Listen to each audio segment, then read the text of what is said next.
Sadhguru, I read in the Mystics Musings that you clapped at the time of Dhyana Linga consecration and there was a crack on the linga. Can you explain the significance behind that? And is it the sound or is it something else? You want me to clap now?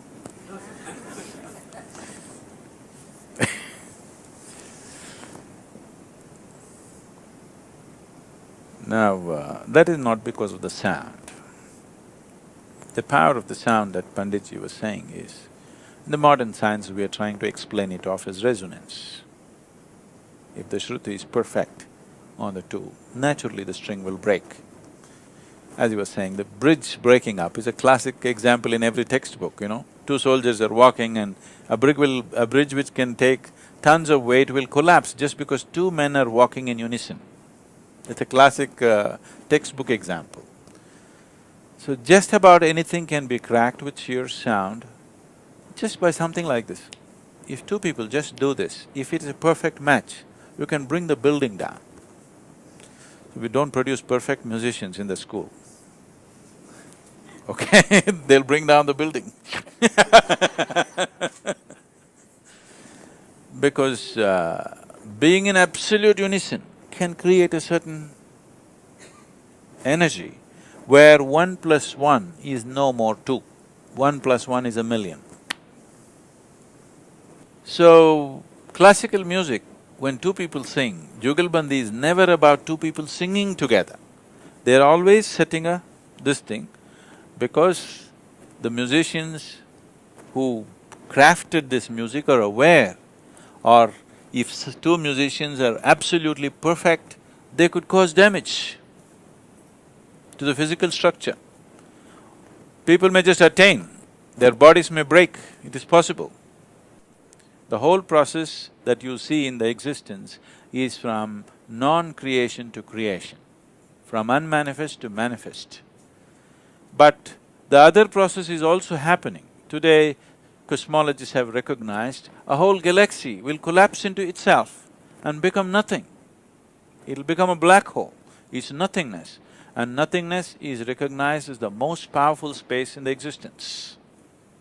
Today they're beginning to call it dark energy and whatever else. So essentially, sound is a certain kind of…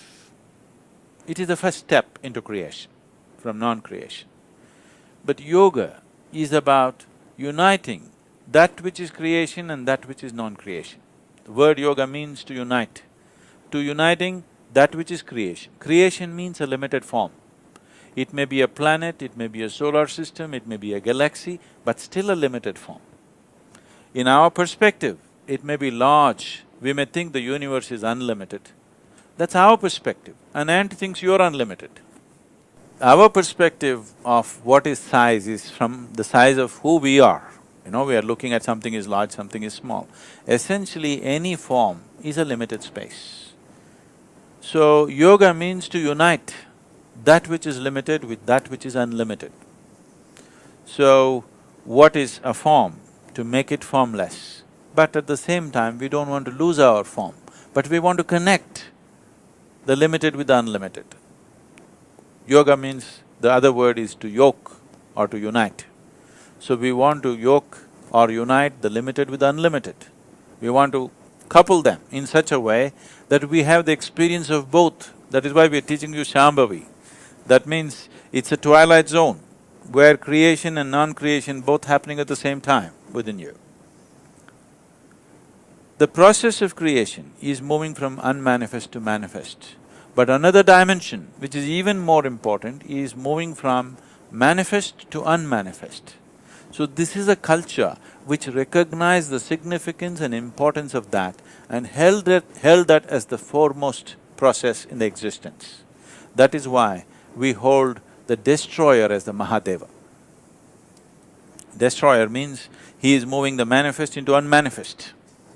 So he is held as the highest because here we recognize that is the highest process. Making the unmanifest into manifest is a limited process. Making the manifest into unmanifest is the unlimited process. So that is the reason, though Shiva is a destroyer, he is held as a Mahadeva. So, cracking of the stone is not because of the sound. I don't even know if it made sound, it made some sound, but it's not the sound, it is a different process. Because if any energy happens at a certain scale, sound gets produced. Have you seen the airplanes sometimes, the fighter jets are going and when they break the sound barrier, boom, like a bomb it goes. All that happened is an object moved faster than what it was from a certain limit, it crossed that limit of speed and suddenly there's an explosive sound, nothing exploded. See, nothing blew, all right, there's no fire, but there is sound.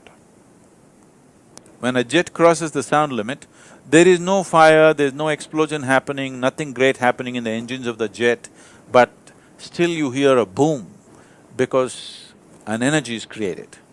So, the energy is the basis of the sound. The sound is not the basis of the energy. It's the energy which is the basis of the sound. Because there is energy in this body, I can make these sounds, isn't it? But at the same time, sound is the basis of energy on another level. It is because of sound that energy has happened. When there is no sound, there is energy but it is unmanifest. It is simply there. So today, modern nuclear science is explaining this in a certain way, you know. You can see virtual protons and virtual neutrons being created if you just as much as add energy outside, not connected to this chamber. If you just play energy around, you will see virtual protons get created. That means creation is happening in a absolute vacuum space. So, in a non-existence, which we are referring to as Shiva, existence is beginning to happen with the first play of energy. So we say this is Shakti. Energy is Shakti. Once she begins to play, creation begins to happen. The first form of creation is always the sound. So first there was word. And it's both ways. See, we always try to understand everything logically. Logic always moves step by step. Creation does not move step by step. There's no point trying to logically put it on a blackboard and say, this how creation happens. It's a silly way to go. There's only one way. If you cave into yourself, use whatever. You use music, sound or a sledgehammer, use whatever the hell you want to use. But if you just cave in, then you know it.